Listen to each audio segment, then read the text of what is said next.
Почитувани гледачи, добар ден и добродојавте во новото издание на емисијата Супер Звезда. Денеска ќе запловиме во водите на македонската народна музика заедно со еден мој прекрасен и голем другар. Станува збор за еминентниот македонски естраден уметник Благоје Груевски.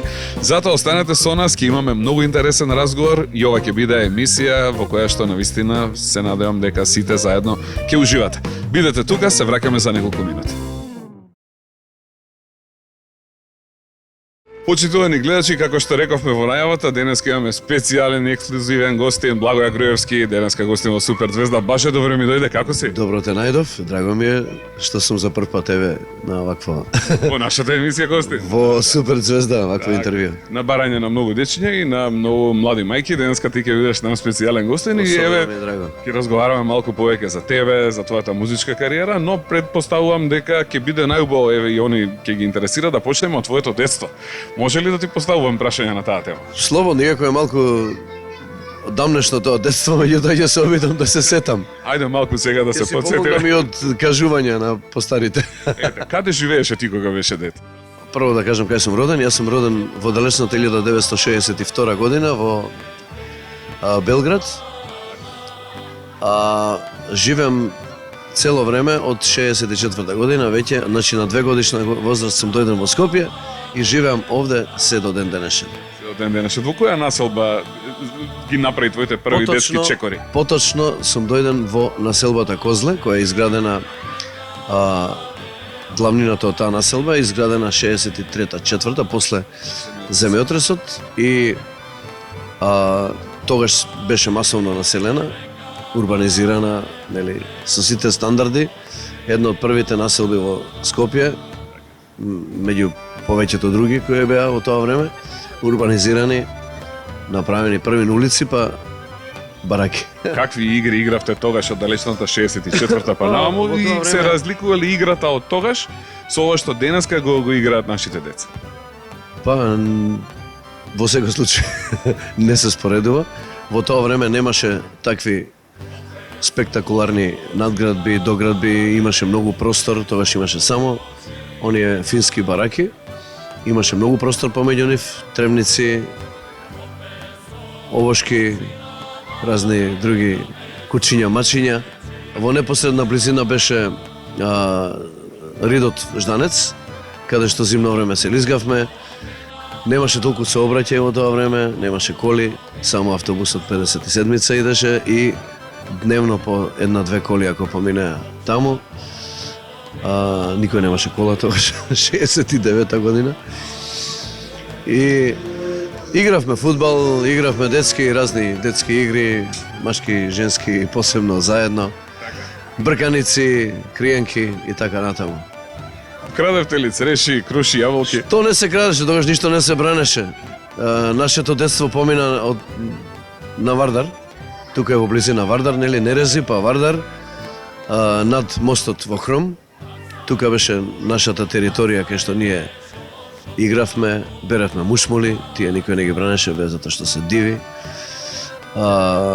Крадевме по некој домат од околните бавчи кои ги имаше во изобилие, не беа ни прскани.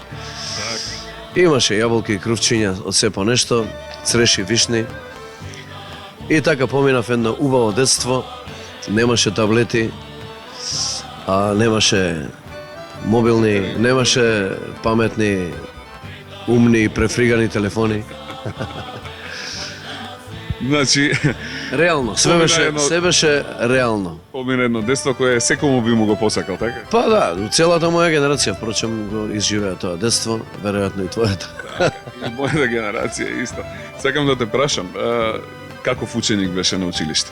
Па јас бев солиден ученик во осмолетка, бев одличен, во гимназија бев скоро одличен и на факултет исто така бев скоро идеален. Меѓутоа, еве се трудам и понатаму во животот, после тоа школување, да бидам скоро идеален, значи 4+, секогаш се стремам кон идеалот. Браво си, браво си. Ме интересира, вака ќе ги интересира сите кои што не гледаат.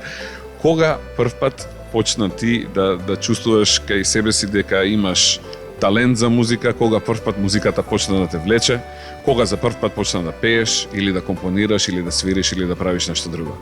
Да, јас многу нешта во музичкиот дел сум се обидел да правам, освен компонирање и пишување музика, тогаш или текстови, тоа никогаш не сум се занимавал со тоа, не ми било предизвик и не сум почувствувал некој порив кај мене да пишувам. Инаку се од музика друго, уште од најрани години почнав со едно усно армониче со клавиатура. Се сеќавам првиот настап мој беше во градинка, не во градинка, во забавиште на една приредба и ја пеев песната Билјана платно белеше. Ау, тешка песна, да, Не само што ја пеев, туку и ја свирев на тоа дувалото, усно армониче со мала клавиатура, 2 октави, да? И ја свирев Билјана платно белеше. Мислам дека само ја свирев, не ја пеев. Да, само ја свирев. Билјана платно белеше. Тоа беше мојот прв настап во далечната, да речеме, 1968 или 9. Не видена работа, бро. И од тогаш ти тргна, а? И од тогаш имав желба и дури јас инсистирав да бидам запишан на музичко. Меѓутоа, од некоја можеби не е заинтересираност на татко ми, тоа се случи малку подоцна. Во второ или трето одделение, не знам кој бев, се запишав на музичко, свирев виолина кај познатата професорка во тоа време, Павлина Мисиркова, одличен педагог по виолина, и таму го изучив тоа нижо музичко, свирев виолина, подоцна имав други склоности, не отидов во средно музичко, отидов во гимназија, ме влечеа спортови, наместо музика, ете се променија кај мене. Често имам промени на тие мои, како да кажем, преференции, што сакам да работам во животот. Од музика се префрлив на спорт, отидов на фудбал. Фудбалот констатирав дека е многу груб спорт, па отидов на еден реален и по-чесен, така да кажем, по-чесен спорт, тоа е боксот, кој важи за по-насилен и по-суров, меѓутоа е многу по-фер и коректен од фудбалот. Например, нема таму напади одзади, се што се случува е фронтално. Така што јас можам да заклучам дека боксот е многу по-фер, а и статистички е по-безбеден спорт, според статистика медицинска таму. Читав таму, боксот бил на 11-то место, а фудбалот на 7-то, по опасност. Колку време се бавеше со фудбалот и боксот, така со Тоа беше спорт? кратко во гимназија и после се случи еден пресвртен момент. Татко ми за некои негови потреби донесе позајмен саксофон, тенор саксофон. Дома јас го видов тоа чудно створение, го отворив куферот и тоа беше љубов на прв поглед. Еден огромна лимена искривена цевка и почнав сам нешто да тутуркам во него. Малку татко ми помогна, ми каже како се држи тоа, како се дува. И јас заборавив и на бокс и на фудбал и на се, и почнав да свирам саксофон. Тоа беше мојата прва љубов, вистинска музичка. Прекрасно. Јас се надам дека ова интервју ќе биде интересно за сите наши гледачи. Предлагам да направиме тука една кратка пауза, а за неколку минути, почитувани гледачи, се враќаме повторно во разговор со легендарниот Баже Груевски. Правиме пауза. Почитувани гледачи, се враќаме во програма и во разговор со Баже Груевски. Баже, еве, кажувавме малку за твоето детство, дојдовме до гимназијата, дојдовме до моментот кога ти го запозна саксофонот. Да. И што се случи понатаму? Љубов на прв поглед се случи и во тоа време јас бев занесен или преокупиран со новата актуелна музика што беше во тоа време, хард рок, па и диско музика беше актуелна на тие родендени журки што се правеа. Немаше тогаш овие кафичи и слични дискотеки. Многу ретко беше тоа. За Скопје говорам. И бев преокупиран со таа музика и сите некако свираа гитари, тапани, басови, па клавиатури. И јас, кога се појавив со саксофонот на проба, сите беа шокирани. И инстантно бев главен шизик во бендот, нормално, затоа што никој немаше видено во тоа време, барем не беше секојдневна појава, некој да свири саксофон. И ја бев тогаш многу интересен. Кој беше тој бенд? А саксофонот беше поголем од мене, јас бев многу слаб. Па тоаш беше во гимназија, направивме еден бенд со другарчињата од повеќе класови, се составивме и свиравме таму, вежбавме по некои подруми. Имаше многу ентузијасти како мене исто во тоа време, љубители на музика и јас уште тогаш почнав со тие малски групи. Во тие години јас ја сакав таа музика и ден денес ја сакам. Тогаш беше популарно тоа, нели? Со каква музика започна ти да се бавиш на почетокот? Па тоа беше таа музика што ме преокупира сега што ја говорам со тие градски музичари. Поп-рок, значи така? Па поп-рок, тоа беше таа музика популарна. Со група Дизајн, во тоа време се појави оној пеач Сеат Јакупи. Ретко кој знае дека тој ја изведува она легендарна песна Високи штикли и црни чорапи. Вокалот што го слушаат луѓето е на Сеат Јакупи, еден врвен изведувач кој ме потсеќаше во тоа време на вокалистот од Bad Company. И тие тогаш популарни пеачи што беа рок пеачи. Само јас тогаш немав амбиции да бидам пеач, нормално. На крај памет не ми паѓаше. Бев влюбен во саксофонот. И по долги години претпоставам свириш? Па доста време беше тоа, траеше неколку години. Јас се префрлив од тенор на алт саксофон.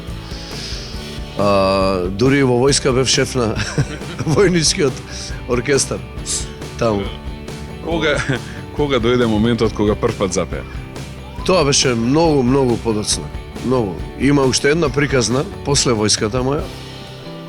Кога дојдов 82 од војска се вратив.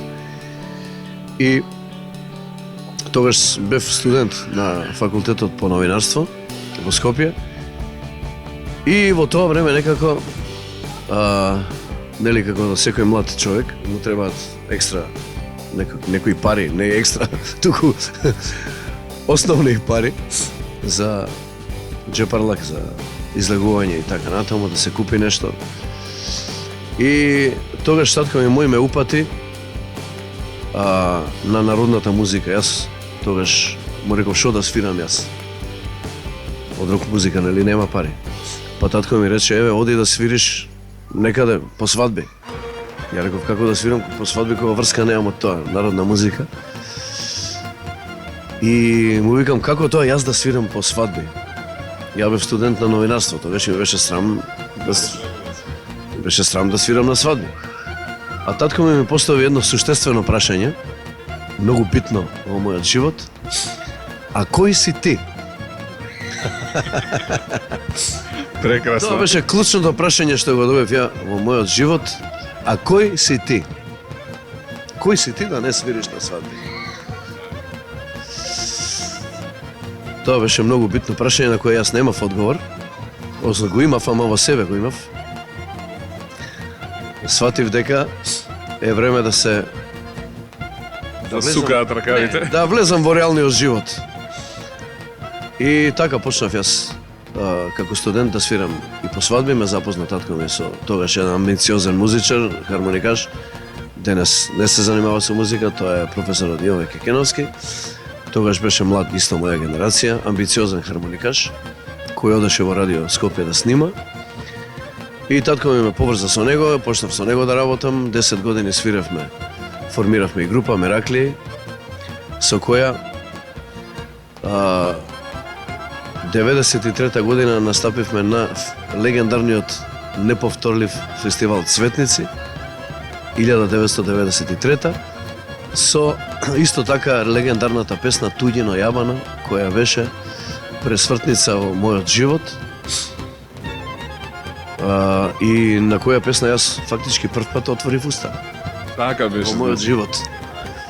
Како дојде идејата да... Јас не бев пеач во таа група, јас бев саксофонист. Како дојде идејата да запееш?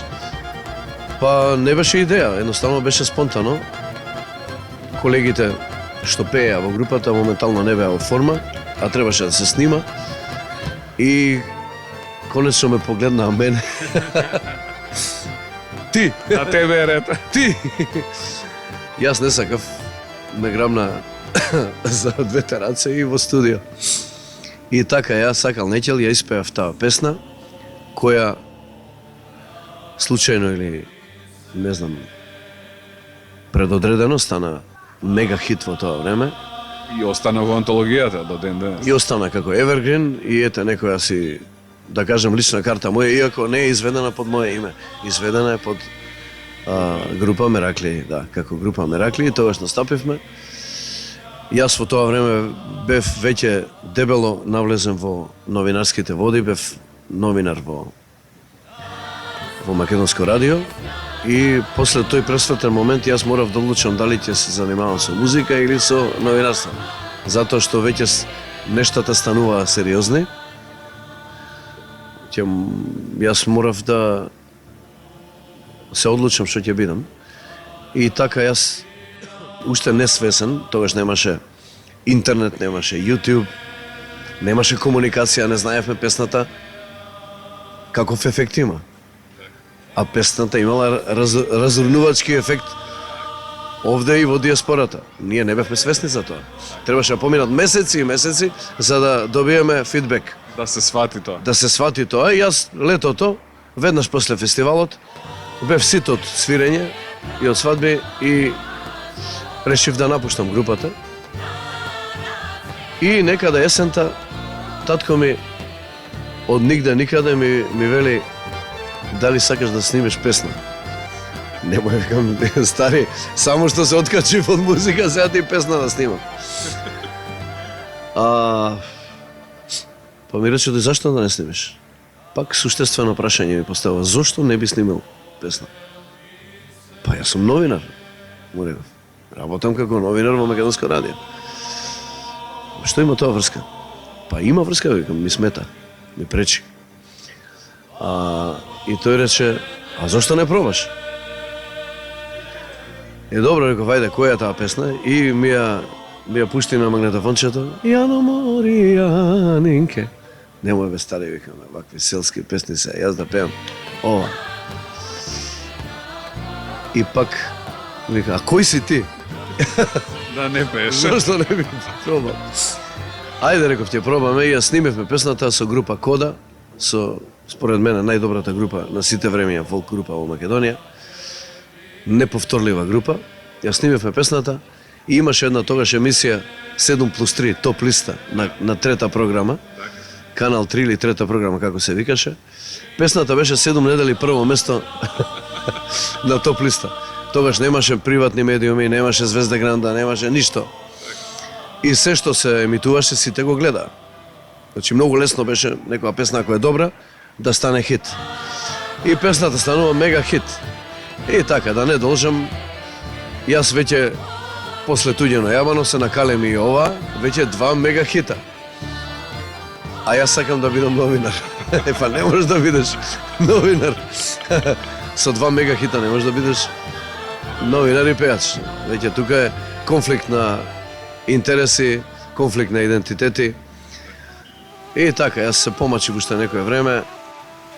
Морав да се одлучам или ќе бидам естраден уметник или ќе бидам новинар, и после неколку години јас напуштив новинарството и останав само со песната и не ми е жал. Да си ми жив и здрав. Се надам дека нашите гледачи уживаат во овој наш разговор. Почитувани гледачи, претпоставувам дека и вам ви фали малку одмор. Ајде да направиме кратка пауза, а се враќаме во програма за неколку минути. Баже, иди тука. Продолжуваме, почитувани гледачи. До мене се наоѓа Благоја Груевски. За сите оние кои што малку подоцна се вклучија, легендата на модерната македонска народна музика. Баже, да го продолжиме нашиот разговор. Многу убаво ми објасни, да, ми објасни како беше како дете, што се случуваше во твоите средношколски години. Како станав пејач. Многу убава и интересна приказна. Ајде сега да ми кажеш што понатаму се случуваше во музичките води. Се случува интересни нешта. Јас сосема неподготвен влегов во овие пејачки води на 31 година. Значи на таа возраст бев, каде што веќе јас сум се определил за некои други нешта. Никогаш не сум имал идеја, а и самиот мој татко ми рекол дека ние немаме фамилиарно, немаме некои моćни гласови, што и држи вода. Така што никогаш не ни помислил тој да бидам јас пејач, ниту јас сум помислил. И сега наеднаш со овие два хита јас треба да пеам негде. И така ми се случи на работа, ми звони телефонот, ме викна, те бара некој таму, и вика здраво, тој хотел се јавуваме. Вика за нова година да пееш кај нас. Како ќе пеам? Викам, ја не сум пејач. Како не си пејач? Вика. Сега пејач си веќе готов. Па ја викам, немам репертоар, јас немав ни текстови, не знаем ништо. Јас сите песни ги свирев. Меѓутоа текстовите не сум ги слушал, ја не ме интересирало текстови. И не вика, ти ќе пееш и готово, крај. Како бе луѓе да пеам? Па добро, викам, ајде некој ќе се припремам, имаше месец и пол време до нова година, ќе се спремам, ја песните ги знам, само треба. Ама како ќе издржам со гласот, ја не сум пеел никогаш. Ајде, вика, колку пари, вика, 2000 марки, дали ти се доволни? Excuse me? И така се случи шок, првиот шок за мене, кога некој те третира како пејач, веќе познат пејач, а јас до тогаш имавме скромни хонорари, музичарите има скромни хонорари. Самиот не си се доживувал така? Па не сум се доживувал, ние на свадби имавме, не знам па колку идеа свадбите тогаш.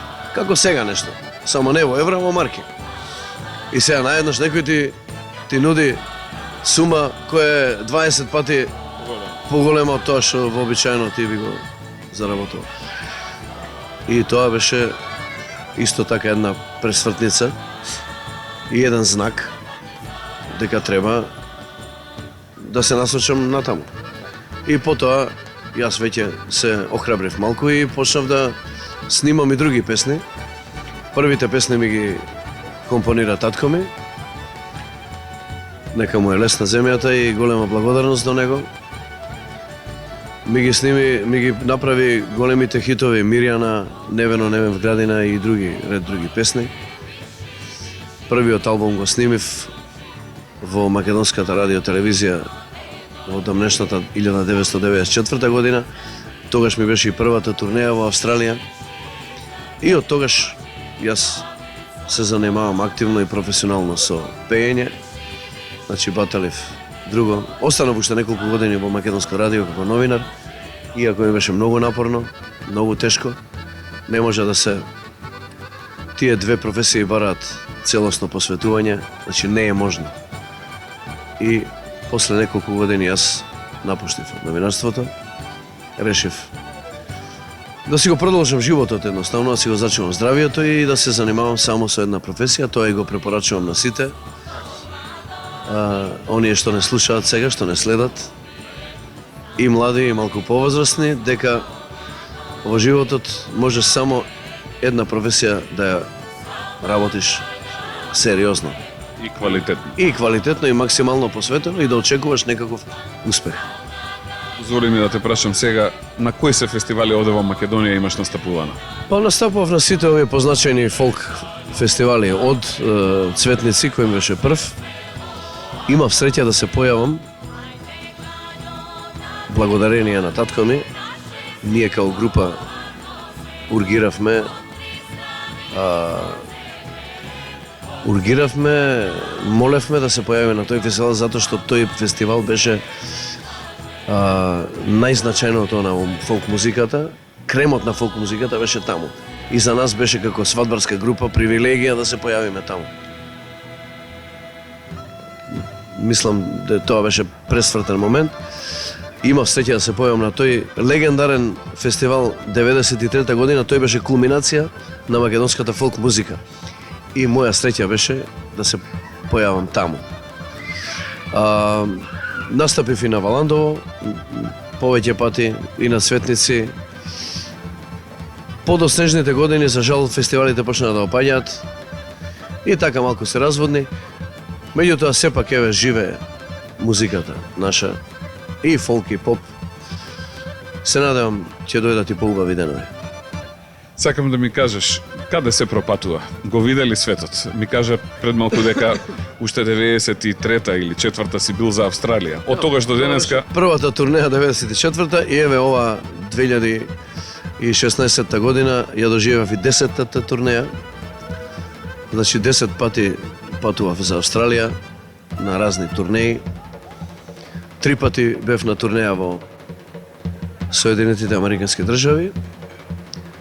Јас сум среќен човек што имав можност преку музиката да ги видам тие легендарни места. Драго ми е што имам можност да запознавам разни култури. Европа скоро нема земја кај што не сум бил. Од Италија, Германија, Австрија, Холандија, Шведска и така. Видовме дека има еве вака убави моменти со патувањето, но колку одговорна работата да се биде естраден пејач? Треба ли да се внимава на здравието на гласот? Па мислам дека е екстремно одговорно, затоа што многу нешта зависат од нас во одреден датум. Работата е сериозна во секој случај. Не можеш да си дозволиш опуштање и несериозност. Затоа што ако сакаш да траеш како професионалец, да имаш работа во годините што следат, не можеш да си дозволиш да бидеш несериозен и неодговорен. Сакам малку да те прашам за македонската народна песна. Има ли вака некоја песна која тебе ти е омилена, која ти лежи на срце? Па има многу такви. Ја особено ги сакам оние бавни песни кои многу не се популарни во јавноста, но луѓето сакаат весели песни, сакаат да играат, да се забавуваат. Јас сум малку, можеби приватно, сам за себе помелахоличен тип и сакам тие песни што се без ритам или некои побавни седумосмински, да си ги пеам сам за себе едноставно, мекамлиски, или за некој друштво што знае да ги процени тие убави песни, а ги има, фала му на Бога, многу такви, веќе испеани од нашите легендарни изведувачи Александар Сериевски, Кирил Манчевски, Никола Бадев. Тоа се неповторливи пејачи кои не знам дали ќе се родат некогаш, кои дадоа белег на ова наша народна песна и пример како треба да се изведува. Ние само треба да продолжиме по тие стапки и да направиме некоја надградба. Сакам да те прашам за сите оние дечиња кои што не гледаат во моментов, а имаат амбиции во животот да пеат. Им препорачуваш ли да станат она што си ти денес? Што се треба да направат за да можат да го достигнат ова што ти го имаш достигнато? Па доколку имаат желба и талент, зошто да не? Јас не можам да кажам дека сум сгрешил што сум го избрал овој пат. Напротив, драго ми е. Во секој случај бара доста волја, бара работа на себе, значи да се работи на себе, на собствена надградба, собствена образование и култура. Музиката не е само пеење, подразбира и други нешта. Подразбира некоја си внатрешна надградба на личноста, за да се долови она што е во песните. Во песните има многу емоции, многу подтекстни значења, многу некои пораки скриени, кои треба, за да се доловат, треба да се доживеат. Така што, ако сака некој да биде уметник, врвен, треба и да се надградува како личност.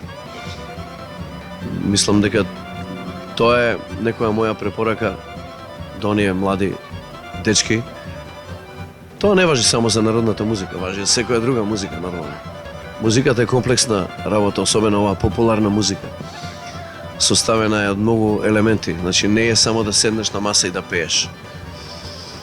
Содржи многу елементи, зависи од многу други луѓе, треба да има една соработка со колеги, музичари, автори, продуценти, сниматели, камермани, режисери, спонзори, публика, треба да се има однос со сите тие структури за да бидеш успешен.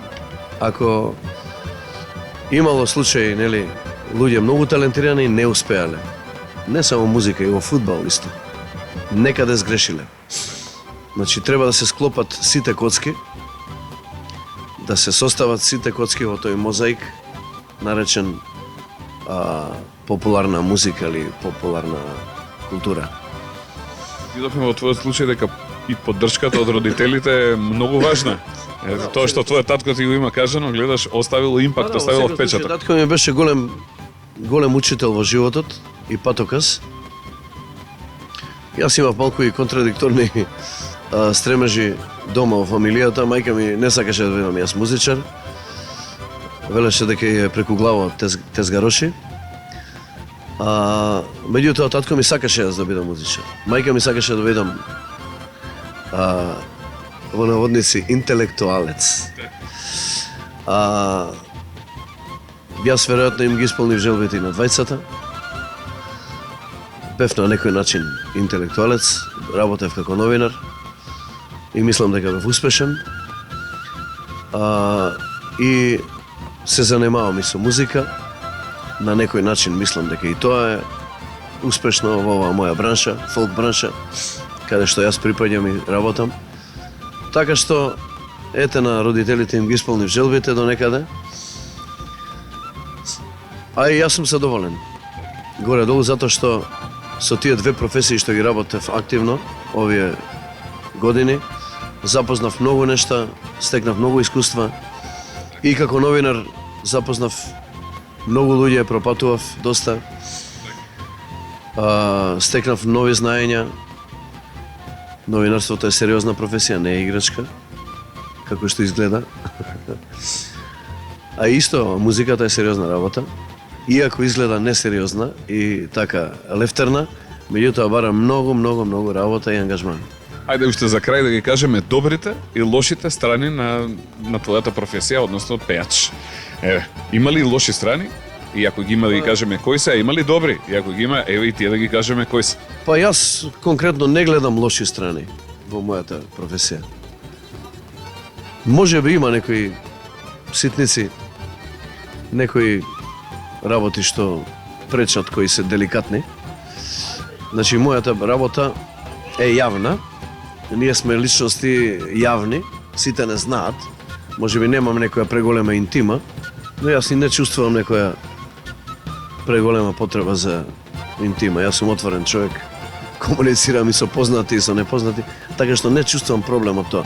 Во првите години ми беше малку стресно, ми беше тоа чудно, мислев дека е нешто страшно ако луѓето те препознаваат и те покажуваат со прст. Сега сум навикнат веќе 20 и кусур години. Тоа што сум јавна личност не ми пречи. Не ми пречи воопшто. Некако се навикнав на тоа. А убавите работи кои се во професијата? Па убавите работи се што, ете, доколку ја сакаш таа професија, јас ја сакам. Сакам музика, сакам да пеам и дури ми недостига кога имам слободни викенди. Ми е непријатно се чувствувам како бескорисен. Така што јас чувствувам и потреба повеќе да работам. Јас сакам оваа работа и не гледам некои неповолни моменти. Има сега некогаш, кога треба да патуваш некаде, многу е напорно, стресно, работиш во големи гужви.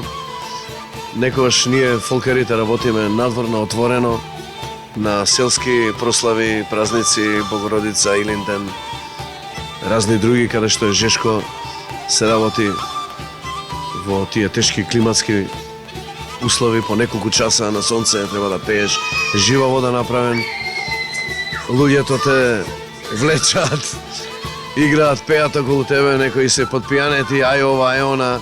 Да се слика на автограм. Сето тоа е дел од таа фолк бранша, нашата музика е спонтана. Ја сакаат такви луѓе, спонтани, народни луѓе. Така што тоа е сосема природно и нормално и не е ништо чудно. И ти уживаш во сето тоа? Во нашата фолк бранша да глумиме големи звезди. Нашата работа е најчесто врзана во голема гужва луѓе, кај што ние најчесто работиме во гужвата, не на сцена. секогаш сме меѓу публиката. Тука е малку таа борба понекогаш, да се удоволи на секого, дај оваа песна, дај онаа песна.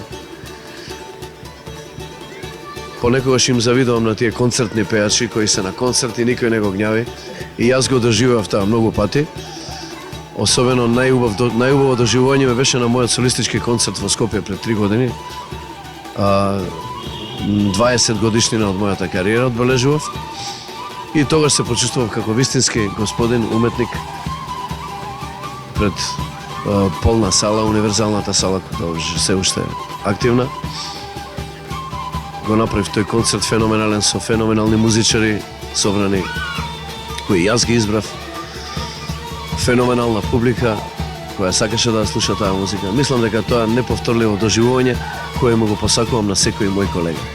Јас ти посакувам уште многу успеси во иднина, да си жив, здрав и да нарадуваш со прекрасните македонски народни песни, да ни пееш уште долги години и да не представуваш во светот како што и не представуваше како најдобар амбасадор до сега. А јас од моја страна ги поздравувам сите твои симпатични другарчиња од Суперзвезда и им пожелувам се најдобро.